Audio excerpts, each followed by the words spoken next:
السلام علیکم ورحمۃ اللہ وبرکاتہ نحمد و نصلی علی رسولہ الکریم اما بعد فاعوذ باللہ من الشیطان الرجیم بسم اللہ الرحمن الرحیم رب اشرح لی صدری ویسر لی امری واحلل عقدۃ من لسانی یفقہوا قولی واجعل لی وزیرا من اہلی اللہم فقہنا فی الدین یا مقلب القلوب ثبت قلبی علی دینک یا مصرف القلوب صرف قلبی علی طاعتک اللہم الہمنی رشدی وعزنی من شر نفسی اللہم انی اسألک الہدی والتقی والعفاف والغنی رب اغفر وارحم وانت خیر الراحمین رب ارحمہما کما ربیانی صغیرا ربنا آتنا من لدنک رحمتا وہیئ لنا من امرنا رشدا اللہم لا سہل الا ما جعلتہ سہلا وانت تجعل الحزن سہلا اذا شئت ربنا ظلمنا انفسنا وان لم تغفر لنا وترحمنا لنكونن من الخاسرین ربنا لا تزغ قلوبنا بعد اذ هديتنا وهب لنا من لدنك رحمة انك انت الوهاب اللهم احسن عاقبتنا في الامور كلها واجرنا من خزي الدنيا وعذاب الاخرة رب اغفر وارحم وانت خیر الراحمین رب ارحمہما کما ربیانی صغیرا اللہم بارک لنا فی اوقاتنا آمین ثم آمین۔ ہم پڑھ رہے ہیں چوتھے پارے میں سورہ النساء۔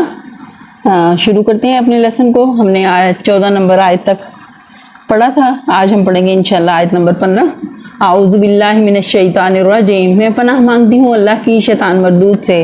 بسم اللہ الرحمن الرحیم، شروع اللہ کے نام سے جو بڑا مہربان نہایت رحم کرنے والا ہے۔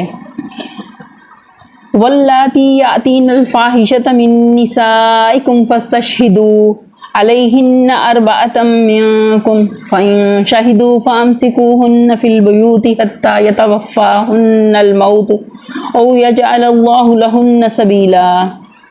تمہاری عورتوں میں سے جو بدکاری کی مرتکب ہوں ان پر اپنے میں سے 4 آدمیوں کی گواہی لو۔ اللہ تعالیٰ نے ایک قانون دے دیا، اور اگر 4 آدمی گواہی دے دیں تو ان کو گھروں میں بند رکھو۔ پھر اس کا حل بھی بتا دیا کہ 4 آدمی گواہی دیں گے تو ان پر حد جاری ہوگی۔ تو ان کو اللہ تعالیٰ نے کیا کہا کہ ان کی سرزنش کیسے ہو کہ ان کو گھروں میں بند رکھو یہاں تک کہ انہیں موت آ جائے کہ اللہ ان کے لیے کوئی راستہ نکال دے۔ اگلی آیت ہے واللذان یأتیانہا منکم فآذوہما فإن تابا وأصلحا فأعرضوا عنہما ان اللہ کان توابا رحیما۔ اور تم میں سے جو اس فعل کا ارتکاب کریں ان دونوں کو تکلیف دو، پھر اگر وہ توبہ کریں اور اپنی اصلاح کر لیں تو انہیں چھوڑ دو کہ اللہ بہت توبہ قبول کرنے والا اور رحم فرمانے والا ہے۔ ہاں جی، اس آیت میں دونوں آیتوں میں زنا کی سزا بیان کی گئی ہے۔ پہلی آیت صرف زانیہ عورتوں کے متعلق ہے اور ان کی سزا یہ ارشاد ہوئی کہ انہیں تا حکم ثانی قید رکھا جائے۔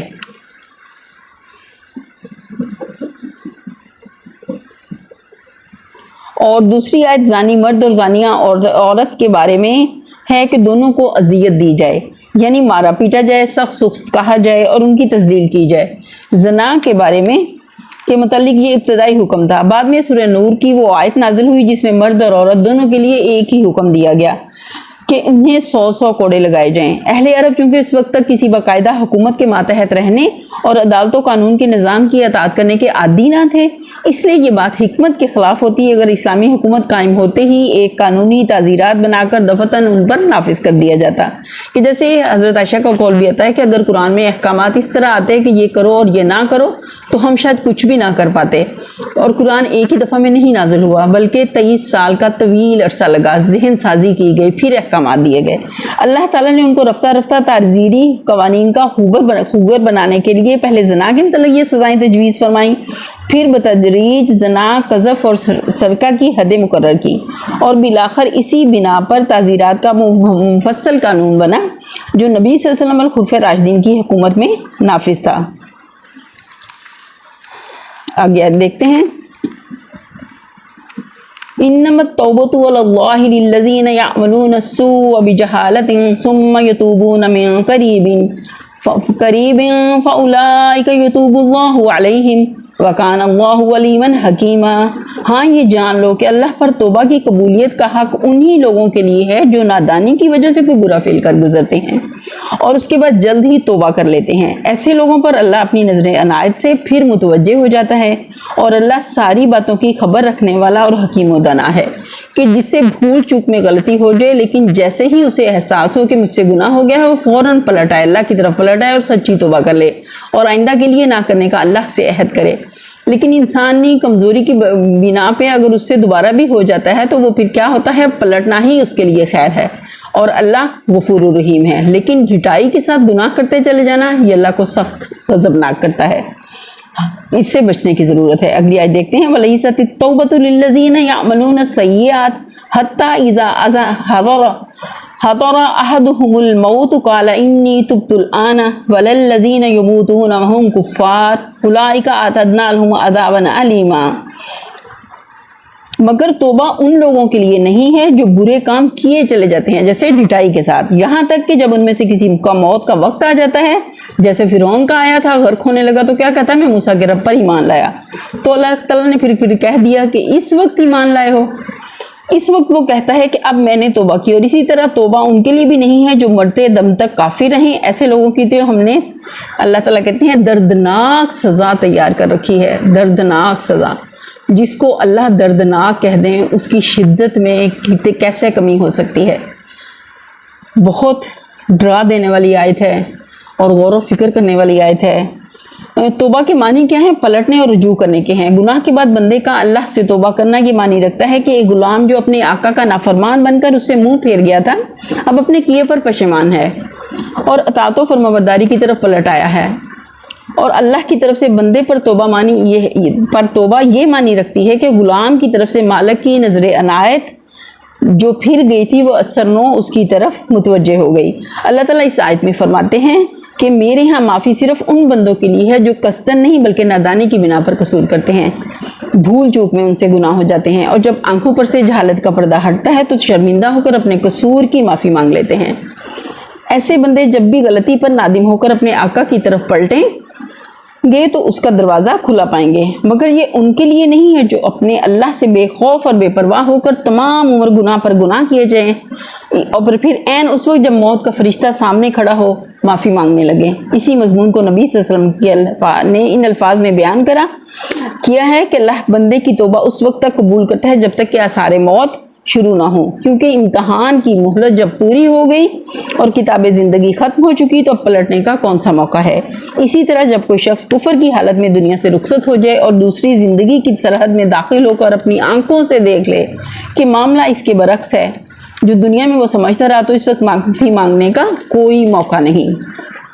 آگے دیکھتے ہیں، یا ایھا الذین آمنوا لا یحل لکم ان ترثوا النساء کرہا ولا تعضلوہن لتذہبوا ببعض ما آتیتموہن الا ان یأتین بفاحشۃ مبینہ وعاشروہن بالمعروف فَإِن كَرِهْتُمُوهُنَّ فَعَسَىٰ أَن تَكْرَهُوا شَيْئًا وَيَجْعَلَ اللَّهُ فِيهِ خَيْرًا كَثِيرًا۔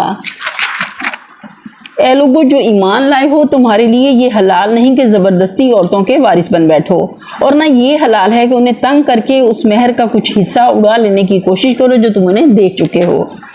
ہاں اگر وہ کسی سری بد چلنی کے مرتکب ہوں تو ضرور تمہیں تنگ کرنے کا حق ہے، ان کے ساتھ بھلے طریقے سے زندگی بسر کرو۔ اگر وہ تمہیں ناپسند ہو تو ہو سکتا ہے ایک چیز تمہیں پسند نہ ہو مگر اللہ نے اسی میں بہت کچھ بھلائی رکھ دی ہو۔ اس سے مراد ہے کہ شوہر کے مرنے کے بعد اس کے خاندان والے اس کی بیوہ کو میت کی میراث سمجھ کر اس کے ولی وارث نہ بن بیٹھیں۔ عورت کا شوہر جب مر گیا تو وہ آزاد ہے، عدت گزار کر جہاں چاہے اور جس سے چاہے نکاح کر لے، مال اڑانے کے لیے نہیں بلکہ بد چلنی کی سزا دینے کے لیے ہے۔ یعنی اگر عورت خوبصورت نہ ہو یا اس میں کوئی ایسا نقص ہو جس کی بنا پر وہ شوہر کو پسند نہ آئے تو یہ مناسب نہیں ہے کہ شوہر فوراً دل برداشتہ ہو کر اسے چھوڑ دینے پر آمادہ ہو جائے۔ حتی الامکان اسے صبر و تحمل سے کام لینا چاہیے۔ بسا اوقات ایسا ہوتا ہے کہ عورت خوبصورت نہیں ہوتی مگر اس میں بعض دوسری خوبیاں ایسی ہوتی ہیں جو ازواجی زندگی میں حسن صورت سے زیادہ اہمیت رکھتی ہیں، اور اگر اسے اپنی ان خوبیوں کے اظہار کا موقع ملے تو وہی شوہر جو ابتداءً محض اس کی صورت کی خرابی کی وجہ سے دل برداشتہ ہو رہا تھا، اس کے حسن سیرت پر فریفتہ ہو جاتا ہے۔ اسی طرح بسا اوقات ازواجی زندگی کی ابتدا میں عورت کی بعض باتیں شوہر کو ناگوار محسوس ہوتی ہیں اور وہ اس سے بددل ہو جاتا ہے، لیکن اگر وہ صبر سے کام لے اور عورت کے تمام امکانات کو بروئے کار آنے کا موقع دے تو اس پر خود ثابت ہو جاتا ہے کہ اس کی بیوی کی برائیوں سے بڑھ کر خوبیاں رکھتی ہے،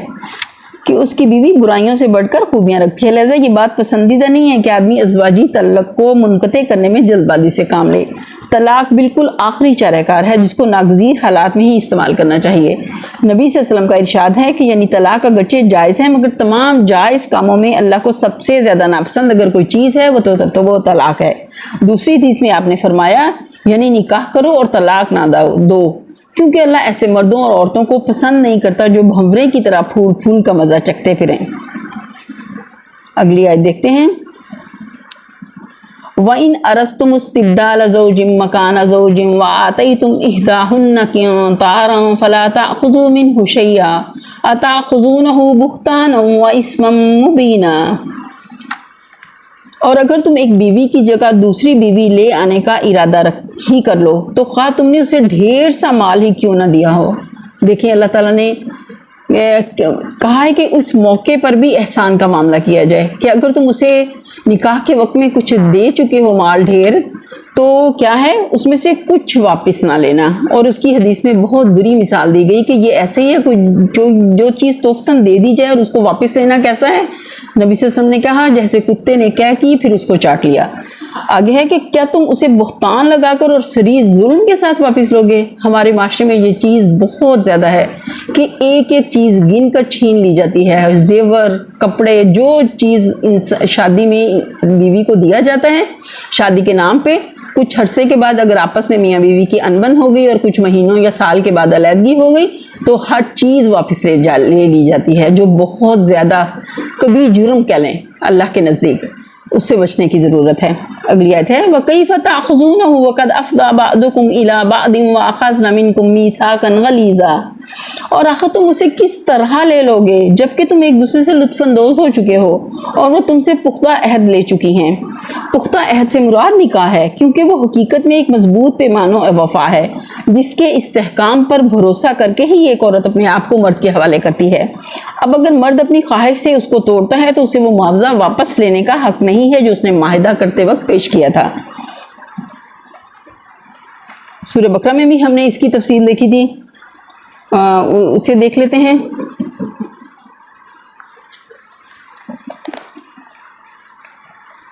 اس مختصر سی آیت میں ایک بہت بڑی معاشرتی خرابی کی جو عرب جاہلیت میں رائج تھی اصلاح کی گئی۔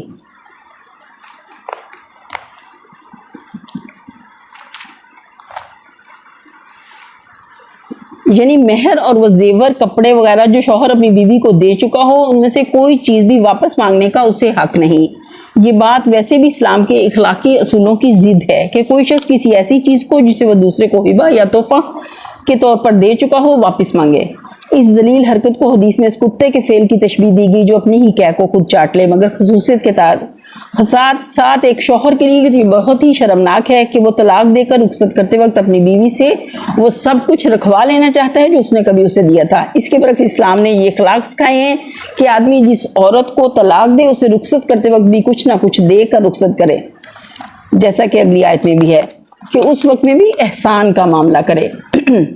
آگے دیکھتے ہیں وَلَا تَنْكِحُوا مَا نَكَحَ آبَاؤُكُم مِّنَ النِّسَاءِ إِلَّا مَا قَدْ سَلَفَ إِنَّهُ كَانَ فَاحِشَةً وَمَقْتًا وَسَاءَ سَبِيلًا۔ اور جن عورتوں سے تمہارے باپ نکاح کر چکے ہوں ان سے ہرگز نکاح کرنا کرو مگر جو پہلے ہو چکا سو ہو چکا۔ در حقیقت یہ ایک بے حیائی کا فعل ہے، ناپسندیدہ ہے اور برا چلن ہے۔ تمدنی اور معاشرتی مسائل میں جاہلیت کے غلط طریقوں کو حرام قرار دیتے ہوئے بالعموم قرآن مجید میں یہ بات ضرور فرمائی جاتی ہے کہ جو ہو چکا سو ہو چکا۔ اس کے دو مطلب ہیں، ایک یہ کہ بے علمی اور نادانی کے زمانے میں جو غلطیاں تم لوگ کرتے رہے ہو ان پر گرفت نہیں کی جائے گی بشرطے کہ اب حکم آ جانے کے بعد اپنے طرز عمل کی اصلاح کر لو اور جو غلط کام ہیں انہیں چھوڑ دو۔ دوسرا یہ کہ زمانہ سابق کے کسی طریقے کو اب اگر حرام ٹھہرایا گیا تو اس سے یہ نتیجہ نکالنا صحیح نہیں ہے کہ پچھلے قانون یا رسم و رواج کے مطابق جو کام پہلے کیے جا چکے ان کو کل عدم اور ان سے پیدا شدہ نتائج کو ناجائز اور عائد شدہ ذمہ داریوں کو لازماً ساقط بھی کیا جا رہا ہے۔ مثلاً اگر ستیلی ماں سے نکاح کو آج حرام کیا گیا ہے تو اس کے معنی یہ نہیں ہے کہ اب تک جتنے لوگوں نے ایسے نکاح کیے تھے ان کی اولاد حرامی قرار دی جا رہی ہے اور اپنے باپوں کے مال میں ان کا حق کی وراثت ساقط کیا جا رہا ہے۔ اسی طرح اگر لین دین کی کسی طریقے کو حرام کیا گیا ہے تو اس کا یہ مطلب نہیں کہ پہلے جتنے معاملات اس طریقے پر ہوئے ہیں انہیں بھی کل عدم ٹھہرایا گیا ہے اور اب سب دولت جو اس طریقے سے کسی نے کمائی ہو اس سے واپس لی جائے گی یا مال حرام ٹھہرائی جائے گی، ایسا نہیں ہے۔ پھر ہے اسلامی قانون میں یہ فعل فوجداری جرم ہے اور قابل دست اندازی پولیس ہے۔ ابو داؤد، نسائی اور مسند احمد میں یہ روایات ملتی ہیں کہ نبی صلی اللہ علیہ وسلم نے اس جرم کا ارتکاب کرنے والوں کو موت اور ضبطی جائیداد کی سزا دی ہے، اور ابن ماجہ نے اور ابن عباس سے جو روایت نقل کی ہے اس سے معلوم ہوتا ہے کہ حضرت صلی اللہ علیہ وسلم نے یہ باقاعدہ کلیہ ارشاد فرمایا تھا کہ جو شخص محرمات میں سے کسی کے ساتھ زنا کرے اسے قتل کر دو۔ فقہا کے درمیان اس مسئلے میں اختلاف ہے۔ امام احمد تو اسی بات کے قائل ہیں کہ ایسے شخص کو قتل کیا جائے گا اور اس کا مال ضبط کر لیا جائے گا۔ امام ابو حنیفہ، امام مالک، امام شافعی کی یہ رائے یہ ہے کہ اگر اس نے محرمات میں سے کسی کے ساتھ زنا کی ہو تو اس پر حد زنا جاری ہوگی اور اگر نکاح کیا ہو تو اسے عبرتناک سزا دی جائے گی۔ اگلی آیت ہے حرمت علیکم امہاتکم و بناتکم و اخواتکم و عماتکم وخالاتکم وبنات الاخی وبنات الاخت وامہاتکم اللاتی ارضعنکم واخواتکم من الرضاعۃ وامہات نسائکم وربائبکم اللاتی فی حجورکم من نسائکم اللاتی دخلتم بہن فَإِن لَمْ تَكُونُوا دَخَلْتُمْ بِهِنَّ فَلَا جُنَاحَ عَلَيْكُمْ وَحَلَائِلُ أَبْنَائِكُمُ الَّذِينَ مِنْ أَصْلَابِكُمْ وَأَن تَجْمَعُوا بَيْنَ الْأُخْتَيْنِ إِلَّا مَا قَدْ سَلَفَ إِنَّ اللَّهَ كَانَ غَفُورًا رَحِيمًا۔ تم پر حرام کی گئیں تمہاری مائیں، بیٹیاں، بہنیں، پھوپھیاں، خالائیں، بھتیجیاں، بھانجیاں اور تمہاری وہ مائیں جنہوں نے تم کو دودھ پلایا ہو اور تمہاری دودھ شریک بہنیں اور تمہاری بیویوں کی مائیں اور تمہاری بیویوں کی لڑکیاں جنہوں نے تمہاری گودوں میں پرورش پائی ہے، ان بیویوں کی لڑکیاں جن سے تمہارا تعلق زن شو ہو چکا ہو مگر اگر صرف نکاح ہوا ہو اور تعلق زن شو نہ ہوا ہو تو انہیں چھوڑ کر ان کی لڑکیوں سے نکاح کر لینے میں تم پر کوئی مواخذہ نہیں ہے، اور تمہارے ان بیٹوں کی بیویاں جو تمہاری صلب سے ہوں، اور یہ بھی تم پر حرام کیا گیا کہ ایک نکاح میں دو بہنوں کو جمع کرو مگر جو پہلے ہو گیا سو ہو گیا، اللہ بخشنے والا رحم کرنے والا ہے۔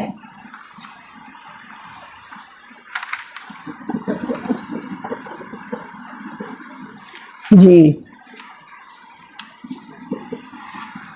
ماں کا اطلاق سگی اور سوتیلی دونوں قسم کی ماؤں پر ہوتا ہے، اس لیے دونوں حرام ہیں۔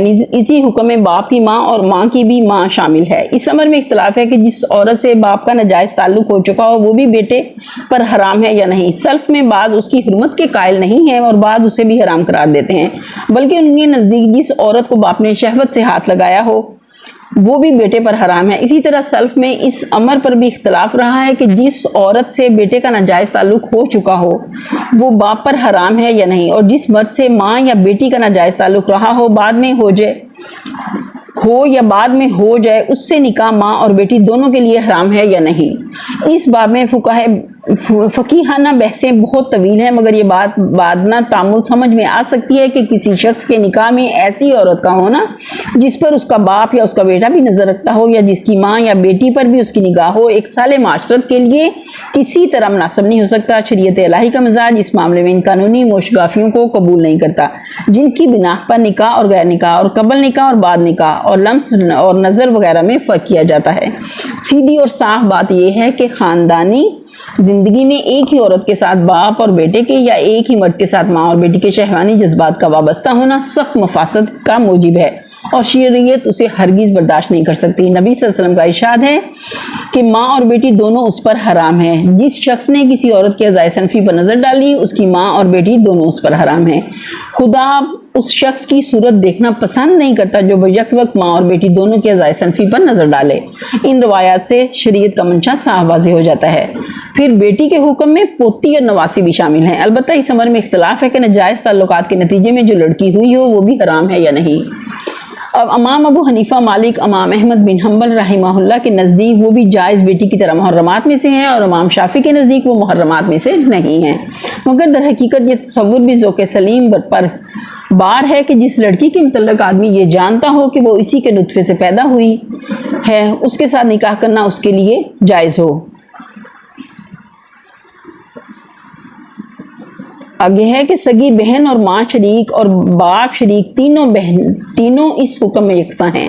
ان سب رشتوں میں بھی سگے اور سوتیلے کے درمیان کوئی فرق نہیں۔ باپ اور ماں کی بہن خواہ سگی ہو خواہ سوتیلی یا باپ شریک، بہرحال وہ بیٹے پر حرام ہیں۔ اسی طرح بھائی اور بہن خواہ سگے ہوں یا سوتیلے یا باپ شریک، ان کی بیٹیاں ایک شخص کے لیے اپنی بیٹی کی طرح حرام ہیں۔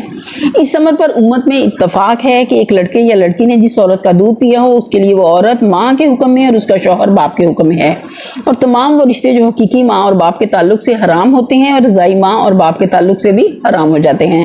اس حکم کا ماخذ نبی صلی اللہ علیہ وسلم کا یہ ارشاد ہے۔ البتہ اس امر میں اختلاف ہے کہ حرمت رضاعت کس قدر دودھ پینے سے ثابت ہوتی ہے۔ امام ابو حنیفہ، امام مالک کے نزدیک جتنی مقدار سے روزے دار کا روزہ ٹوٹ جاتا ہے اتنی ہی مقدار میں اگر بچہ کسی کا دودھ پی لے تو حرمت ثابت ہو جاتی ہے، مگر امام احمد کے نزدیک 3 مرتبہ پینے سے اور امام شافعی کے نزدیک 5 دفعہ پینے سے یہ حرمت ثابت ہوتی ہے جس سے بچے کا پیٹ بھر جائے۔ اس امر میں بھی اختلاف ہے کہ کس عمر میں پینے سے یہ رشتے حرام ہوتے ہیں۔ اس باب میں فقہا کے اقوال حسب ذیل ہیں۔ اعتبار صرف اس زمانے میں دودھ پینے کا ہے جبکہ بچے کا دودھ چھڑایا نہ جا چکا ہو، شیر خوارگی ہی پر اس کا انحصار ہو، ورنہ دودھ چھٹائی کے بعد اگر کسی بچے نے کسی اور کا دودھ پی لیا تو اس کی حیثیت ایسی ہے جیسے اس نے پانی پی لیا۔ یہ رائے ام سلمہ اور ابن عباس کی ہے۔ حضرت علی سے بھی ایک روایت اس معنی میں آئی ہے۔ زہری، حسن بصری، قتادہ، اکرمہ اور اوزاعی بھی اسی کے قائل ہیں۔ 2 سال کی عمر کے اندر جو دودھ پیا گیا وہ صرف اسی سے حرمت رضاعت ثابت ہوگی۔ یہ حضرت عمر، ابن مسعود، ابو ہریرہ اور ابن عمر کا قول ہے، اور فقہا میں سے امام شافعی، امام احمد، امام یوسف، امام احمد اور سفیان ثوری نے اسے قبول کیا ہے۔ امام ابو حنیفہ بھی اسی قول کی تائید میں ایک قول ان کا اسی کی تائید میں منقول ہے۔ امام مالک اسی حد کے قائل ہیں، مگر وہ کہتے ہیں کہ 2 سال سے اگر مہینہ 2 مہینہ زائد عمر بھی ہو تو اس میں دودھ پینے کا وہی حکم ہے۔ امام ابو حنیفہ اور امام ظفر کا مشہور قول یہ ہے کہ زمانہ رضاعت 2.5 سال ہے اور اس کے اندر پینے سے حرمت رضاعت ثابت ہوتی ہے، خواہ کسی عمر میں دودھ پیے حرمت ثابت ہو جائے گی۔ یعنی اس معاملے میں اصل اعتبار دودھ کا ہے نہ کہ عمر کا۔ پینے والا اگر بوڑھا بھی ہو تو اس کا وہی حکم ہے جو شیر خوار بچے کا ہے۔ یہی رائے حضرت عائشہ کی اور حضرت علی سے بھی صحیح روایات اسی کی تائید میں منقول ہیں، اور فقہا سے عروہ بن زبیر، عطا، لیث بن سعد اور ابن حزم نے اسی قول کو اختیار کیا ہے۔ پھر آگے ہے اس امر میں اختلاف ہے کہ جس عورت سے محض نکاح ہوا ہو اس کی ماں حرام ہے یا نہیں۔ امام ابو حنیفہ، مالک، احمد اور شافعی رحمہ اللہ جس کی حرمت کے قائل ہیں، اور حضرت علی رضی اللہ عنہ کی رائے یہ ہے کہ جب تک کسی عورت سے خلوت نہ ہوئی ہو اس کی ماں حرام نہیں ہوتی۔ پھر آگے ہے کہ ایسی لڑکی کا حرام ہونا اس شرط پر موقوف نہیں ہے کہ اس نے سوتیلے باپ کے گھر میں پرورش پائی ہے۔ یہ الفاظ اللہ تعالیٰ نے محض اس رشتے کی نزاکت ظاہر کرنے کے لیے استعمال فرمائے ہیں۔ فقہائے امت کا اس بات پر تقریباً اجماع ہے کہ سوتیلی بیٹی آدمی پر بہرحال حرام ہے، خواہ اس نے سوتیلے باپ کے گھر میں پرورش پائی ہو یا نہ پائی ہو۔ یہ قید اس غرض کے لیے بڑھائی گئی کہ جسے آدمی نے بیٹا بنا لیا ہو اس کی بیوہ یا متعلقہ آدمی پر حرام نہیں ہے۔ حرام صرف اس بیٹے کی بیوی ہے جو آدمی کی اپنی صلب سے ہو، اور بیٹے ہی کی طرح پوتے اور نواسے کی بیوی بھی دادا اور نانا پر حرام ہے۔ نبی صلی اللہ علیہ وسلم کی ہدایت ہے کہ خالہ، بھانجی اور پھوپھی بھتیجی کو بھی ایک ساتھ نکاح میں رکھنا حرام ہے۔ اس معاملے میں یہ اصول سمجھ لینا چاہیے کہ ایسی 2 عورتوں کو جمع کرنا بہرحال حرام ہے جن میں سے کوئی اگر مرد ہوتی تو اس کا نکاح دوسرے سے حرام ہوتا۔ یعنی جاہلیت کے زمانے میں جو ظلم تم لوگ کرتے رہے ہو کہ 2 بہنوں سے بھی یک وقت نکاح کر لیتے تھے، اس پر باز پرسنا ہوگی بشرطے کہ اب اس سے باز رہو۔ اسی بنا پر یہ حکم ہے کہ جس شخص نے حالت کفر میں 2 بہنوں کو نکاح میں جمع کر رکھا ہو اسے اسلام لانے کے بعد ایک کو رکھنا اور ایک کو چھوڑنا ہوگا۔